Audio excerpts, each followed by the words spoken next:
Collier opens up this Oklahoma game with a beautiful step back three here. He gets his guy to lean one way and pulls back and then loads up with balance. I mean, that's kind of the thing I've seen most in terms of the biggest takeaway I have with his self creation into jumpers. That he has a comfort level going more backwards into his shot than forwards on pull ups, where his momentum is leaning forwards towards the basket. He doesn't get as much balance, but with a step back, he does a better job of rising with balance, loading up, and he's getting enough power despite the fact he doesn't elevate high off the ground.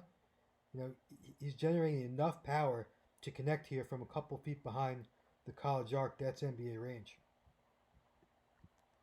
I think this play really sums up Collier's passing skill, but also his questionable decision making. Right, so you see here kind of coming off the screen, and he whips this beautiful one-handed live dribble pass to the corner. But he hits the wrong guy. He's got Iwuchukwu standing right in the middle of the floor with the 6'6" Otega away on him. Iwuchukwu 7'1". There's a direct line of vision to him. I mean, this has got to be a read he makes, he sees.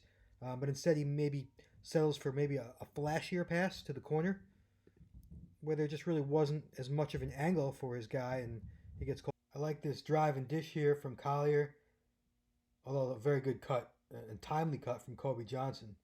But he keeps his head up, and you know, when he's dribbling, people are looking at him. So if he's able to keep his head up, that obviously makes him a lot more dangerous as a playmaker. And nice cut there, and nice finish from Kobe Johnson. But that obviously that play was made by Collier's penetration and his vision looking up on the move. Here's a Collier turnover, trying to split the defense, get in the middle, not tight enough with his left hand once he gets into traffic. So he loses it, comes a little too far away from his body. You know, kind of a careless play. It looks like he did have an angle here if he got it back to the right, but he's got to be a little bit tighter with his left hand here. Here's another example of Collier's poor processing when the game is moving fast. He just forces it baseline, you know, with nowhere to go. There's 25 seconds on the shot clock.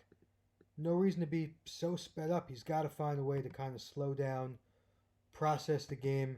Look, he's got a trailer right here. Just pull it back. There is nowhere to go. He picks up his dribble. Again, 25 seconds, 27 seconds on the shot clock, and he's already, you know, forcing himself out of bounds. That leads to a turnover, an easy 2 points the other way. Here's Collier's, like all of his strengths all on one play. A little change of pace, the footwork off the dribble, and the physical finish through contact. Yeah, I mean, this is where he's at his best, right?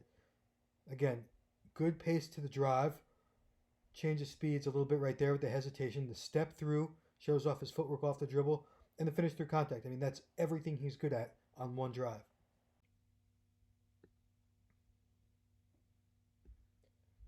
Not much analysis needed here. End of a half, Collier, you know, they show a little bit of pressure there, and just simply a bad pass. I'm not even sure it was such a bad read. He just needs to make a better pass over the top to Iwuchukwu. Again, 7-1. He's a gigantic target, just not a good pass there. But maybe panics a little bit with the pressure coming.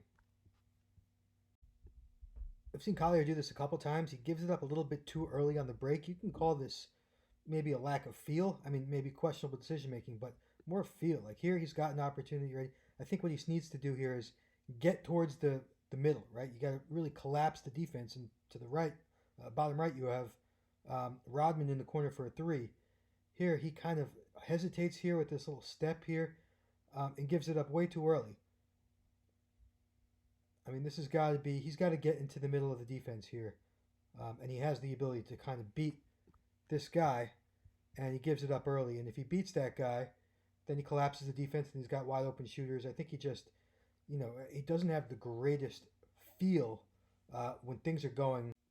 Collier misses this finish, but who cares? The move to get there was what was so impressive. And you see a little bit like he's so much more effective when he kind of mixes in the change of speed instead of just goes full speed ahead. Of course, slows down, but then gets into the spin. And he's been a very good finisher this year, so I'm not going to hold this too much against him. But again, the handle, the body control, the slow to fast right there. Good move on the break to get himself an easy look. He just missed it. One of the better plays of Collier's season here. First off, you gotta love this. Gotta love guards who rebound. He's a strong guard. He should average more rebounds than he does. But here he goes up and pulls it down, and coast to coast, he shows a good mix of good pacing here, right? Not rushing too much, slows down, lets things develop, and then hits his man with a little stop start action, finds the gap, and easy bucket there.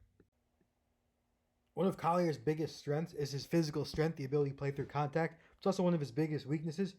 He relies on it a little bit too much. Here he tries to plow through number 12, Uzan, and Uzan does a nice job of walling up and eliminating Collier's ability to create any separation here and forces the turnover. He's got to find a few more creative ways to create space than just plowing through traffic.